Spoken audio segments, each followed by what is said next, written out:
የማርያም ስራቀጻ ይባላል በዲላ ዶን ቦስኮ ሃይ ስኩል የሁለተኛ ደረጃ ትምህርት ቤት ውስጥ አሁን ላይ 10ኛ ክፍል ተማሪ ነኝ።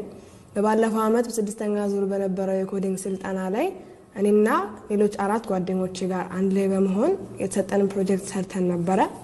የሰራነውም ስራ የኢትዮጵያ ሙዚቃ ባህላዊ መሳሪያዎችን ነበር የሰራነው። ያንንም የሰራነው ደግሞ በስክራች ፕሮግራሚንግ ላንጉዌጅ ነበር። እሱን እንደምናየው የኢትዮጵያ ሙዚቃ መሳሪያዎችን እያሳየን ይጀምራል። ከዛ በኋላ እዚህ ጋር ጀምር የሚለውን በተን ስንነካ ቀጥታ ሶስቱንም የመሳሪያ አይነቶች ያሳየናል ማለት ነው። መርጠን የሰራነው በገና፣ ክራርና ማሲንቆ ነው። ከበገና ስንጀምር በገና ውስጥ የምናገኛቸው ስለ በገና ታሪክ የሚያሳየናል። የበገና አካል ክፍሎቹ እንዲሁም ደግሞ መለማመጃው አለን ማለት ነው። ታሪክ ውስጥ ስንገባ በገና አስራታ ልክ እንደዚህ ድምጹን አስቆሜ ማንበብ ብቻ እችላለሁ።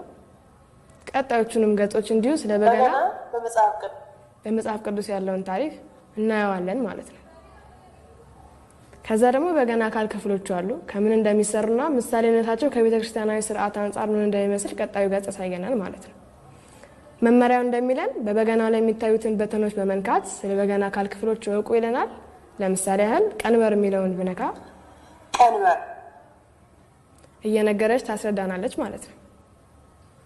የመጨረሻው ገጽ ደግሞ ይበለጠ ያግዛል ብለን ያለው ለፒቪኤ ለሳብጀክቱ ያግዛል ብለን ያሰብነው ምንድነው መለማመጃ የሚለው ሴክሽን ላይ ያለው ነው ማለት ነው።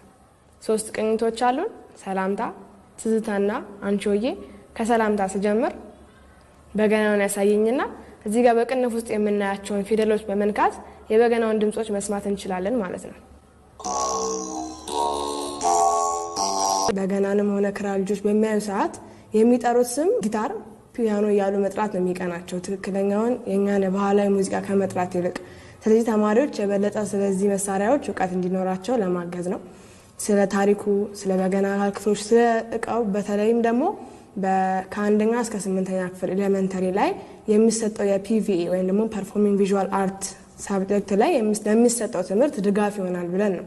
ምክንያቱም እዛ ትምህርት ላይ የዜማ መሳሪያዎች ትምህርት አለ ቲዮሬቲካሊ፣ እሱም በፕራክቲስ ላግዛል በሚል ነው ይሄንን ፕሮጀክት የሰራ ነው ማለት ነው። ለምሳሌ ይሄን የምናየው ላይብራሪ ላይ ብዙ ኮምፒውተሮች አሉን። ስለዚህ እነዛ ኮምፒውተሮች ላይ ይሄንን ስራ መጥቶ ተማሪዎቹ እንዲሞክሩት እንዲያዩት ማድረግ ይቻላል።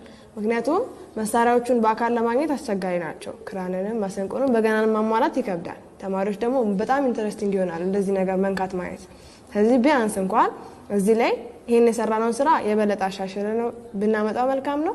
ካለውም ደግሞ እስከዛው ድረስ እዚህ ባሉት ኮምፒውተሮች ላይ እነዚህ ስራዎች ተካተው ስክራች ኖሮ ከዛ እንዲለማመዱት ማድረግ እንችላለን ማለት ነው።